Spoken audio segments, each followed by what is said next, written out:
Hi friends, எல்லாருக்கும் வணக்கம். So இந்த வீடியோவில் என்ன பார்க்க போகிறீங்க அப்படின்னா, நம்ம வந்து இந்த வாரத்துக்கான ஷெடியூல்.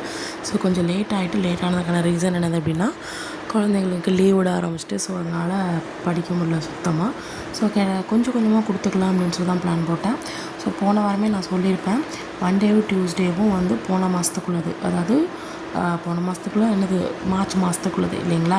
ஸோ ஏப்ரல் வந்து இந்த புதன்கிழமை வந்து ஸ்டார்ட் ஆயிரும்ல. ஸோ அதனால் நான் போன மாதம் சொல்லிட்டேன், ஓகேங்களா. ஸோ வந்து ஒவ்வொரு நாளைக்கு ஒவ்வொரு ஜிஎஸ் லெசன் வரும்.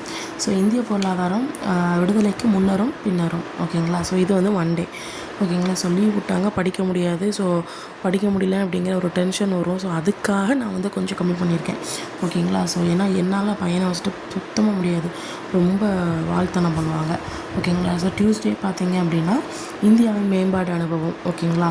ஸோ அதுக்கப்புறம் வெனஸ்டே வந்து பார்த்திங்கன்னா தமிழை மட்டும் கொஞ்சம் இன்க்ளூட் பண்ணியிருக்கேன், ஓகேங்களா. ஸோ சொற்களை ஒழுங்குபடுத்தி சொற்றொடர் அமைத்தல், அதாவது எழுவாய் பயனிலை மாறி மாறி இருக்கும், நீங்கள் அதை கரெக்டாக ஆர்டர் பண்ணணும். ஸோ அது ஈஸியாக தான் இருக்கும்.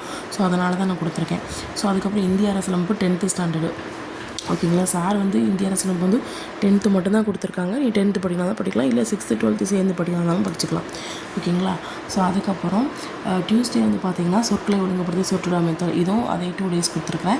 ஸோ மத்திய அரசு 10th ஸ்டாண்டர்டில், ஓகேங்களா. மேக்ஸ் வந்து நான் இந்த வாரம் வந்து கொடுக்கல, ஏன்னா என்னால் வந்து பையனை வச்சுட்டு பார்க்க முடியாது. ஸோ அதனால், ஓகேங்களா. ஸோ நெக்ஸ்ட் வீக்கில் வந்து ஒரு 1 week வந்து ஸ்கூல் இருக்கும். ஸோ அதனால் நான் அந்த வீக்கில் வந்து கொஞ்சம் அதிகப்படுத்திக்கிடுவேன், ஓகேங்களா.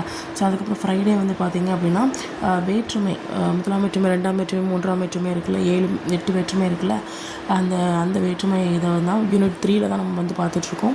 ஏன்னா ஆல்ரெடி யூனிட் 1 யூனிட் 2 வந்து முடிஞ்சிட்டு, ஸோ யூனிட் 3 தான் பார்த்துட்ருக்கோம். ஸோ அதுக்கப்புறம் மாநில அரசு ஃப்ரைடே, ஓகேங்களா. ஸோ அதுக்கப்புறம் சாட்டர்டே சண்டே பார்த்திங்க அப்படின்னா தமிழில் வந்து தொகைநிலை தொகாநிலை, அதுக்கப்புறம் வாக்கியத்தில் வந்து தனி வாக்கியம், தொடர் வாக்கியம், கலை வாக்கியம், கட்டளை வாக்கியம் சொல்லி வரும். அதுக்கப்புறம் தன்வினை, பிறவினை, செய்வினை, செயற்பாட்டு வினை. ஸோ இந்த 3 டாபிக் வந்து சாட்டர்டே சண்டே, ஓகேங்களா. ஸோ நெக்ஸ்ட் வீக்லேருந்து இன்னும் கொஞ்சம் ஹெவியாக வரும், ஓகேங்களா. ஸோ இந்த வீக் வந்து ஃபுல்லாக கொஞ்சம் ஈஸியாக தான் இருக்கிற மாதிரி இருக்கும், ஓகே. இல்லைங்க எனக்கு மேக்ஸ் படிக்க உங்களுக்கு டைம் இருக்கும் அப்படின்னா நீங்கள் மேக்ஸில் வந்து உங்களுக்கு ரேஷியன் ப்ரொப்போர்ஷன் தான் இந்த மாதத்துக்கானது, ஓகேங்களா. ரேஷியன் ப்ரொப்போர்ஷன் பர்சன்டேஜ். ஸோ ரேஷியன் ப்ரொப்போர்ஷன் நீங்கள் எடுக்கிறதாலும் எடுத்துக்கலாம், ஓகேங்களா. ஸோ இன்றைக்கி வந்து நான் இந்த வாரம் வந்து இப்படி தான் என்னால் படிக்க முடியும்.